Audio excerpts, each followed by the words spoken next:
Hey guys, welcome to Top Percentile. My name is Anay Dave. I scored a 99.99 percentile in CET 2020. If you're new around here, welcome. The Top Percentile is the six of us, and we've mentored 23 students over the past 2 years to get into JBIMS and crack the B School of their dreams. So if you're someone who's interested in getting to JBIMS or studying for CET, or you'll find our course in the description. It's going to cover everything you need. We have mentoring sessions. We have a lot of things that we offer you for a very cheap price. If someone is interested, just give it a look. It'll be something that's worth your time, right? On that note as well, there's a second announcement I need to make. There's a masterclass that we're keeping from the 24th of Feb to the 26th of Feb. And this covers everything that you need to know in CET. It'll be taken by 99.99 percentilers of CET 2022. So they're the ones who scored last year. They're the ones who are the latest in the batch, and they'll be taking our sessions. They are currently a part of JBIMS as well. So it'll be both the batch of 22 and 23. Sorry, batch of 23 and 24. I was the batch of 22. So it'll be two batches. You'll get to interact with a lot of seniors, a lot of people who you'll want to know.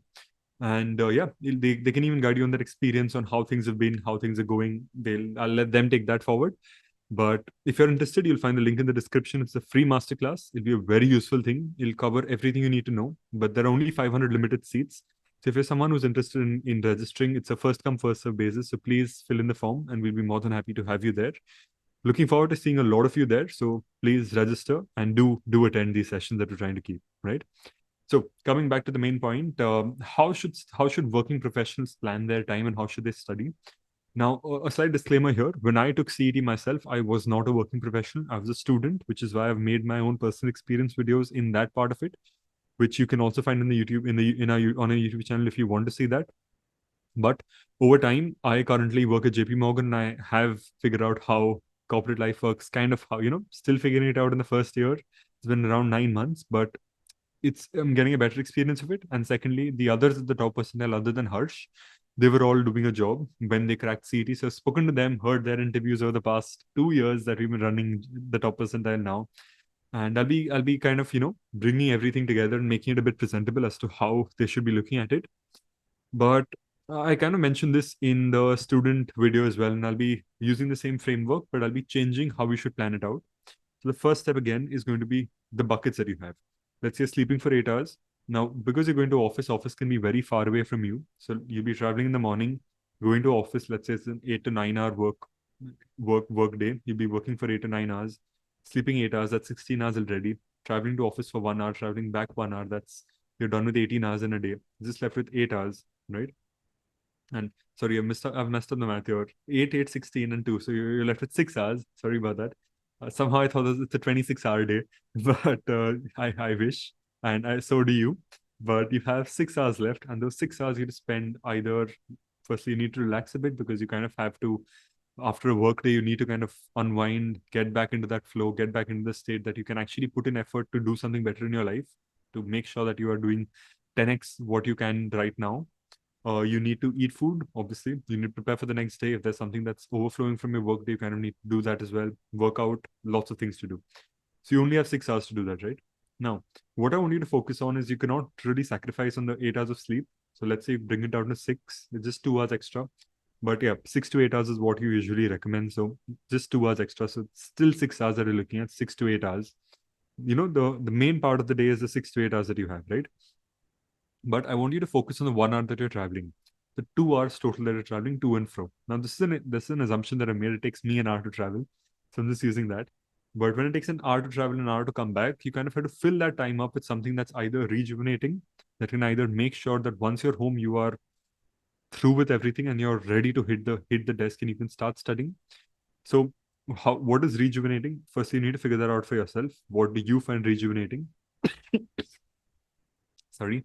But for me, I would probably look at topper interviews. I feel like when you watch topper interviews and toppers talk, you kind of have a feel of how they think, how they look at things, how they analyze papers, how they do things. And our YouTube channel is a treasure trove for that. So if you want to watch long form content, we'll be more than happy to make it for you. We have a couple of webinars already. And as I mentioned, the master classes are there as well.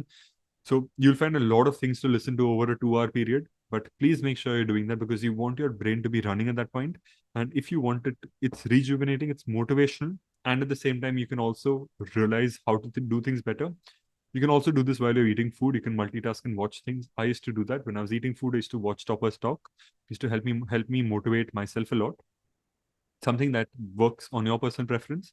But what I'm trying to cover in this entire part is how to make use of those buckets that you have where you aren't actually fully studying, right?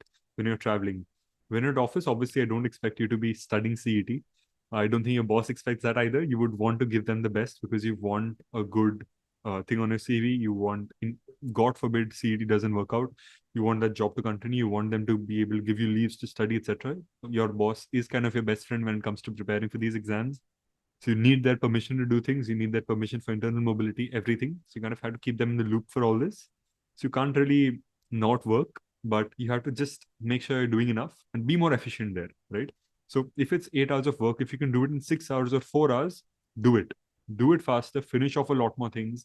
Your boss will be happier, you will be happier. Leave office early if you can. And I know it's not the mentality in India to just leave office early. You cannot do that. You want to stay there. You want to be the person who's getting in early, leaving late. But it's how it is. But you kind of, if you have time and you're done with the work, you have the benefit to do other things that you might not be able to otherwise, right? Again, I'm talking about a very ideal scenario. If your scenario is different, please consider the overall points that I'm saying. It might not apply to you. You might be working 10 to 12 hours a day and you don't have too much time. But that's why it's more important for you to rejuvenate even more and make sure that you are back on track much faster, right? So find out those buckets, figure out where those are, and start filling in a bit of that. When you're traveling, you can listen to vocabulary words. You'll find them on YouTube as well. I think there'll be people explaining Barron's list of words. You'll find people explaining a lot of these grammar sentences. You can listen to people talk. You can listen to people plan out how they look at finance. You can listen to a lot of things that help you broaden your scope of what you want to do in an MBA. It'll help you out not in CET, but will help you out in an MBA for CET or for MBA entrance exams, topper interviews. You can watch guidance like how we are talking right now. Watch this while you're traveling. You can do a lot of things. When I was walking to college, I used to multiply number plates. I used not the numbers on the number plates. So if I saw 6749, I would multiply the 4 digits, add the 4 digits, subtract to whatever I wanted. So if it's 6942, I would subtract 69 and 42, whatever. Like just figure out what you're doing. You multiply 69 and 42. Just anything is fine. Just keep doing some numbers and you to keep running that math brain, because I think it's a separate part of the brain. It's a muscle that if you don't really use, you weaken it and you cannot do it at the same speed that you used to earlier. So you have to keep churning, keep practicing, keep doing that, right? So grammar rules, RCs are difficult because you have to read a lot, but grammar rules, vocabulary, something like uh, quants, like just the math part of it, just the calculations part of it, you can easily do that. If you watched a video on what you should be doing on a daily basis, you'll know what we suggest. And from that, you should pick out, and whatever is easy, whatever is on a daily basis, it's usually easier. Do that in the time where you can't do proper studying, right? So that's how you go about that. When it comes to the actual studying part, again, I'm going to repeat what I said as a student, but you kind of have to focus as much as you can here. So I would actually suggest go to that video and watch what I said there, because I explained very much in depth how you should be focusing, but no phones, no notifications. I mean, if you're using a phone just for a timer, nothing else, you kind of have to just limit yourself, limit your brain, focus only on what you are doing right now and what the goal is at that moment, but try to step it up, right? If you don't put in 100% effort, if you don't put in that much effort that is required, JBIMS is not going to happen. You're already at a disadvantage compared to people who've left their jobs because they are probably studying for 8 hours a day and you can only put in 4 to 5 hours. They can put in a lot more. In fact, there are a couple of our students who are doing 12 to 13 hours a day.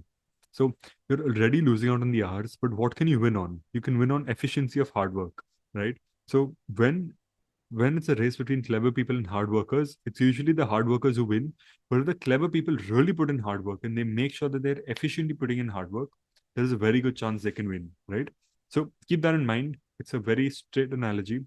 Hard work gets you to the end, but smarter work is what I suggest always.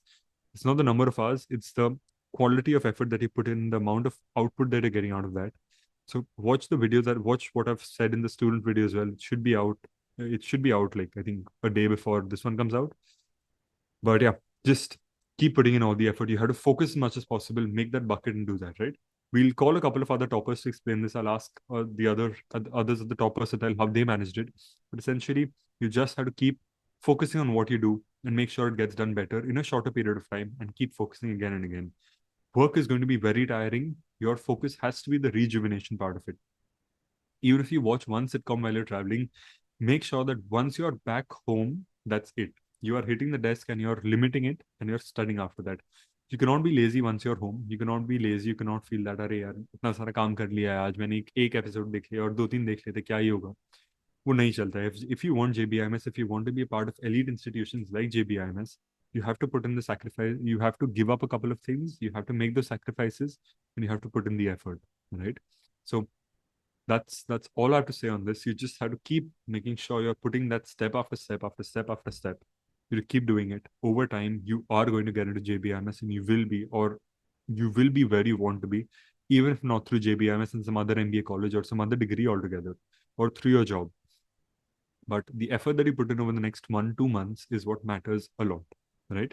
So just a quick reminder again, if you are interested in the masterclass, it's a free masterclass, link in the description. Please register. We want to see as many registrations as possible. It'll motivate us to probably do a longer session as well with the toppers. So just tell us what you want, right? But yeah, that's my time. My name's Anay Dave, and I'll see you in the next one. Bye.